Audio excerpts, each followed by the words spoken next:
Good evening. Good evening. आज का topic क्या है? आज का टॉपिक, हाँ, एक टॉपिक है मेरे दिमाग में। वैसे मैं मेरा जो स्टार्टअप है ना, तो वहाँ पे कभी कभी कुछ टेक्निकल इश्यूज आता है, तो मैं बहुत परेशान हो जाता हूँ, एंजाइटी आ जाता है, नर्वसनेस हो जाता है कि हम्म, इस टेक्निकल इशू की वजह से कहीं मतलब यूजर्स चले ना जाए और मेरा बिजनेस डाउन ना हो जाए। हम्म, तो इसके पीछे रीजन क्या है और इसका सोल्यूशन क्या है कि मतलब इस तरह एंजाइटी से निकल सके। हम्म। मैं भी कोरा पे आज देख रहा था क्वेश्चंस। तो उसमें एक हम्म। था कि किसी बंदे को बहुत ज़्यादा नर्वसनेस और एंजाइटी होती है और हम्म। रोड पार करते टाइम भी होती है। तो इतना अच्छा। ट्रिवियल सिचुएशन में भी होने लगती है। तो बहुत परेशान हम्म। था नर्वसनेस और एंजाइटी से। अच्छा। हाँ, अलग अलग मतलब लोगों के अलग अलग लेवल पे होता है। हम्म, कई लोग एंजाइटी से परेशान रहते हैं, वो चलता रहता है अपने हम्म। आप एंजाइटी। हम्म। लॉजिकली वो जानते हैं कि इतना प्रॉब्लम नहीं है, लेकिन इमोशनली वो इमोशंस चलते रहते हैं। हम्म। तो वही समझते हैं कि एंजाइटी आती कहाँ से है, क्यों, क्या है और उसके लिए करना क्या चाहिए। हम्म। तो वही इवोल्यूशन का एक स्टेप है, हमारे अंदर फियर डेवलप होना। हम्म। क्योंकि इवोल्यूशन में एक ही रूल चलता है, सर्वाइवल ऑफ द फिटेस्ट। हम्म। तो जैसे जानवर हैं तो उनके अंदर जैसे प्रे एनिमल्स हैं, खरगोश है, ये सब है, तो उनको अगर उठाएगा तो उनका हार्ट बीट बहुत तेज चलता है। हम्म। तो एक लेवल ऑफ फियर वो हमेशा फील करते रहते हैं, जो उनको सरवाइव करने में मदद करता है, अलर्टनेस उनके अंदर रखता है। हम्म। तो वैसे ही सर्वाइवल के जैसे जैसे सॉरी इवोल्यूशन जैसे जैसे हुआ, इंसान बने, तो माइंड बॉडी का हिस्सा है, जो ब्रेन है, उसका पर्पस था बॉडी को सर्वाइव, उसका सर्वाइवल बनाए रखना, उसका एग्जिस्टेंस बनाए रखना। हम्म। तो ऐसे इंसान या ऐसे इंडिविजुअल्स दुनिया में रहे जो ज़्यादा एंग्शियस हैं, जो ज़्यादा डरे रहते हैं, क्योंकि उनको वो ज़्यादा सर्वाइव करते हैं, वो ज़्यादा बच के चलते हैं, तो उनके सर्वाइव करने के चांसेस ज़्यादा है। ऐसे इंडिविजुअल जो बेपरवाह हैं, डर कम लगता है, तो वो जल्दी मर गए, वो जाके किसी से लड़ लिए या कुछ बड़े खतरे में घुस गए। वही ज़्यादा बचते थे जो डरपोक थे, या एग्जैक्टली वर्ड के मतलब जिनके अंदर फियर एंजाइटी ज़्यादा है। तो वो आता गया। अब माइंड का पर्पस मतलब जनरेशन बाय जनरेशन आता गया। तो माइंड का पर्पस खुशी नहीं है, माइंड का पर्पस सर्वाइवल है। और सर्वाइवल उनमें ज्यादा अच्छे से होता है जिसमें फियर और एंजाइटी है। तो वो सारे इंडिविजुअल्स फिर जिनमें फियर एंजाइटी ज्यादा थी वो बचे, फिर उनके बच्चे हुए ऐसे जेनेटिकली। तो डीएनए के थ्रू ट्रांसफर होता गया। तो कुछ इंडिविजुअल्स जिनमें फियर ज्यादा था, तो वो जेनेटिकली ट्रांसफर होता जा रहा है। तो अगर हम उस इमोशंस को ट्रांसम्यूट ना करें, तो फिर वो कल को अगले जनरेशन में भी जाएगा। तो कुछ कुछ डीएनए लाइंस में जो जनरेशन बाय जनरेशन होता है, ऐसे कुछ में नेगेटिव इमोशन ज्यादा है। तो खासकर उन इंडिविजुअल्स में जिनमें एंजाइटी, फियर ये सब ज्यादा होता है, जो ज्यादा सोचते हैं, ज्यादा घबराते हैं, चीजों को ज्यादा सीरियसली लेते हैं और हमेशा डरे और अलर्ट और एंग्शियस रहते हैं। तो उनके पेरेंट्स में भी हाईली लाइकली ये चीज होगा, दोनों में से किसी एक पेरेंट या फिर ग्रैंड पेरेंट में, मतलब जनरली वहां से आता है, पेरेंट से आता है या जेनेटिकली आता है।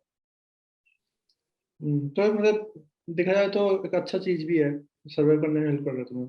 हाँ, लेकिन क्योंकि माइंड का यूनिडायमेंशनल पर्पस सर्वाइवल है, सबसे टॉप पे सर्वाइवल है, तो वो हैप्पीनेस छोड़ देता है। मतलब वो देखिए कि अगर सुखी है और मर जा रहा है, उससे अच्छा है इवोल्यूशन में अपने आप वो ज्यादा ऊपर आते हैं, जो डरे हुए हैं, दुखी हैं, लेकिन मतलब उनके वो बच के चल रहे हैं, या जो उनके सर्वाइव करने के चांसेस ज्यादा है।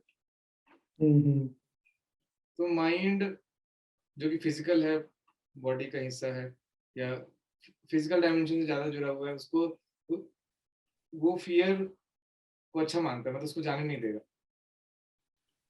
हम जो कि ये बॉडी नहीं है, इस बॉडी में रहते हैं या इस माइंड को यूज करते हैं, इस बॉडी को यूज करते हैं, तो हमारे लिए एक लिमिट तक रहे फियर तो ही अच्छा है। फिर बहुत बढ़ जाएगा तो ऑब्वियसली हम एकदम बचे रहेंगे, हम कहीं रिस्क लेंगे नहीं लाइफ में, हमेशा डरे रहेंगे, हमेशा चौकन्ना रहेंगे। लेकिन उसका साइड इफेक्ट है कि हम लाइफ ठीक से नहीं जी पाएंगे, हम खुश नहीं रह पाएंगे। और हम जैसे जैसे हमने प्रोग्रेस किया है तो ऑलरेडी हम काफी सेफ एनवायरनमेंट में रहते हैं। पुलिस है और क्राइम है भी तो इतना ज्यादा नहीं है जैसे 100 साल पहले या 1000 साल पहले, या जब हम जानवर थे तब हमें हमेशा ही जान का खतरा था डेली बेसिस पे, कि हम किसी जानवर को मारने जा रहे हैं तो कोई और जानवर हमको मार सकता है। पर अब खतरा नहीं है, अब इतना अलर्ट रहने की या डरे रहने की या एंग्शियस रहने की जरूरत नहीं है। लेकिन वो इमोशंस अभी भी हैं। सोर्स की अगर बात करें तो एक तो जेनेटिक होगा, दूसरा जो जो पर्सन इन्वॉल्व है उसका बचपन कैसे गुजरा। अगर वो बचपन में कांस्टेंट थ्रेट्स में था, जैसे मान लो उसके फादर बहुत एंग्री थे, बहुत गुस्सैल थे, तो उसको लगातार डर लगा रहता होगा, या वो ऐसे नेबरहुड में था जहाँ वायलेंस ज्यादा था, तो उसका असर उस पर पड़ता है। तो व्हाइल ग्रोइंग अप बहुत ज्यादा असर पड़ता है साइकी पे, क्योंकि कोई मेंटल वो फिल्टर नहीं रहता जिससे हम चीजों को रेशनलाइज कर सके कि अच्छा चलो ठीक है, ठीक हो जाएगा। उस समय सब कुछ का सब जो भी असर होता है बहुत ज्यादा होता है जब छोटे होते हैं। सबकॉन्शियस माइंड में बैठ जाता है फियर, बहुत सारे फियर, बहुत सारे एंजाइटी। तो जैसे बड़े होते हैं तो हमारी पर्सनैलिटी का पार्ट हो जाता है, हम बड़े रहते हैं तब भी रहते हैं। अब इससे निकलने का तरीका सेल्फ हीलिंग है। और अगर हम हील करने से पहले अगर हम पेरेंटहुड में जाते हैं तो हाईली लाइकली जो हमारे नेगेटिव इमोशंस या इस तरह की इनवॉलेंटरी नेगेटिव इमोशन बहुत सारे जो जमा है हमारे अंदर, वो अगले जनरेशन में भी जाएगा।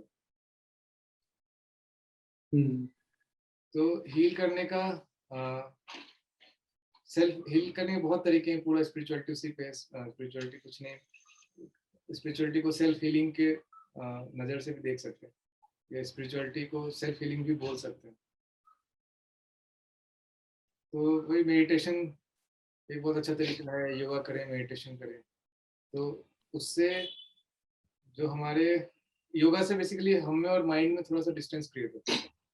तो एंग्जाइटी अगर अब आ रही है तो थोड़ी दूर पे आ रही है, तो वो हमको मतलब उतना ज्यादा इम्पैक्ट नहीं कर रही, थोड़ा सा गैप है हमें और एंग्जाइटी में, हमें और फियर में। तो योगा करें तो उससे हेल्प मिलती है काफ़ी, मेडिटेशन उससे काफ़ी हेल्प मिलती है। और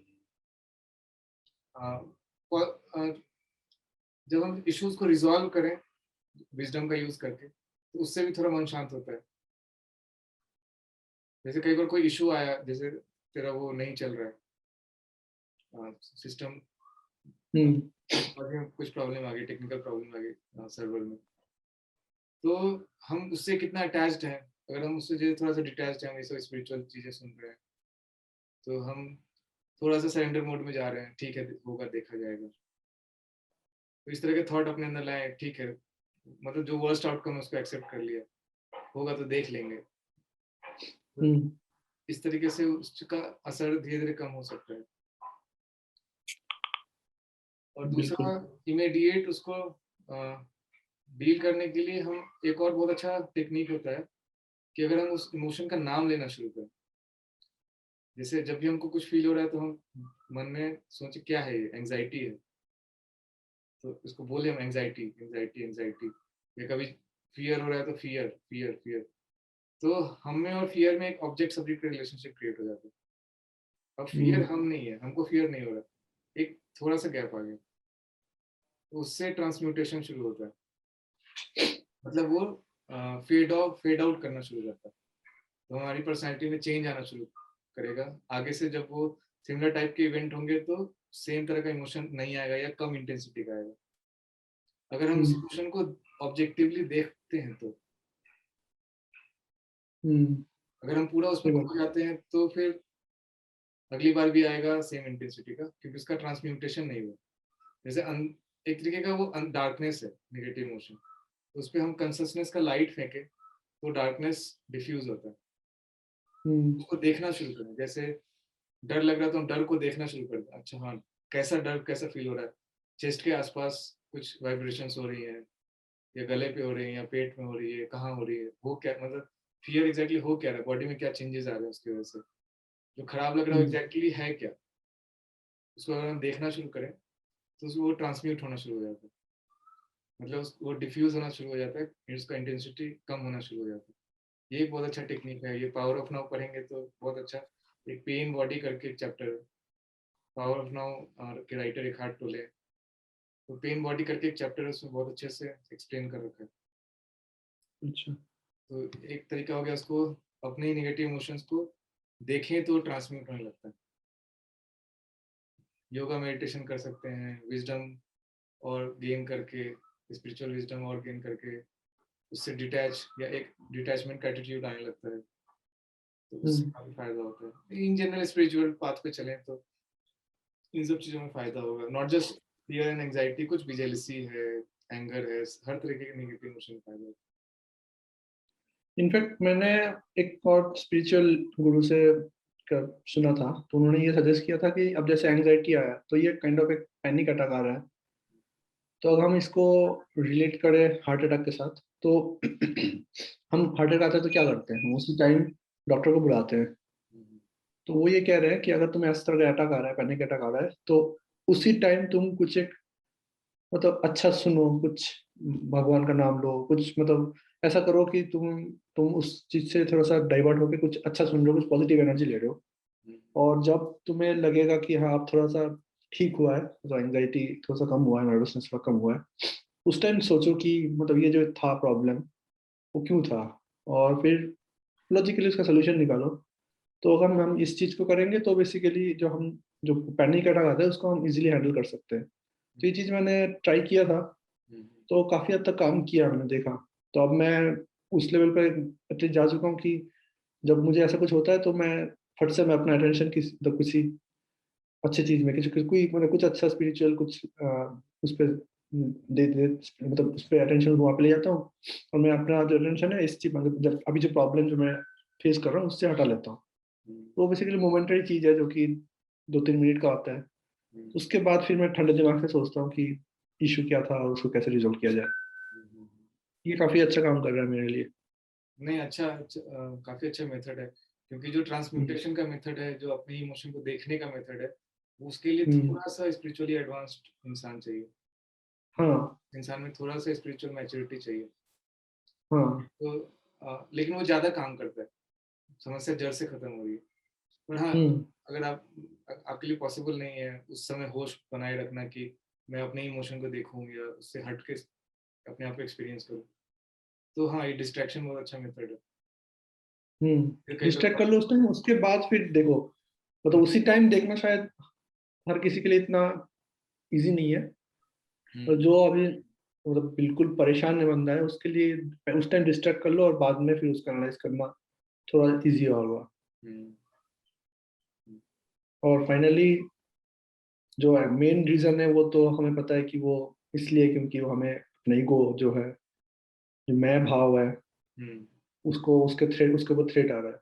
हम्म, तो फाइनली अगर हमें इसको जड़ से सोल्यूशन, इसका मतलब इसको जड़ से निकालना है इसका, तो हम ये समझना हो कि जो प्रॉब्लम जो भी आ रहा है वो मेरे एग्जिस्टेंस के ऊपर थ्रेट नहीं है उसका। जो भी होगा वो एक इवेंट होगा जो हो जाएगा। हम्म। ये हाँ, ये और थोड़ा हायर लेवल की बात हो गई, जो हाँ मतलब वो बहुत ही हाई लेवल की बात हो गई। स्क्रिप्चर्स के लेवल की हम्म। बात हो गई, पर ये भी कई लोगों के लिए काम कर सकती है कि हम्म। जब मैं खत्म हो जाता है, जब हम अपने माइंड से डिटैच हो जाते हैं पूरा, तो हम्म। जो हो रहा है इस बॉडी को हो रहा है, माइंड को हो रहा है, हम्म। वो नेचुरली जब हम नेचुरली मैं से अलग होते हैं तो थोड़ा कम डर लगता है, थोड़ा कम नर्वसनेस आती है।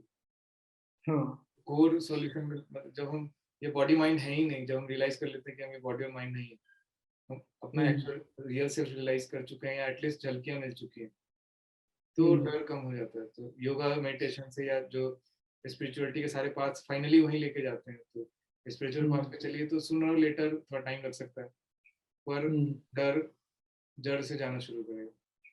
हाँ वही, अगर किसी को बिल्कुल डर से, जड़ से डर को खत्म करना है तो फिर उसको मैं को खत्म करना पड़ेगा। हाँ, मैं को खत्म करना पड़ेगा। ठीक है, चलेंगे हम लोग साथ में, चलेंगे वहां तक।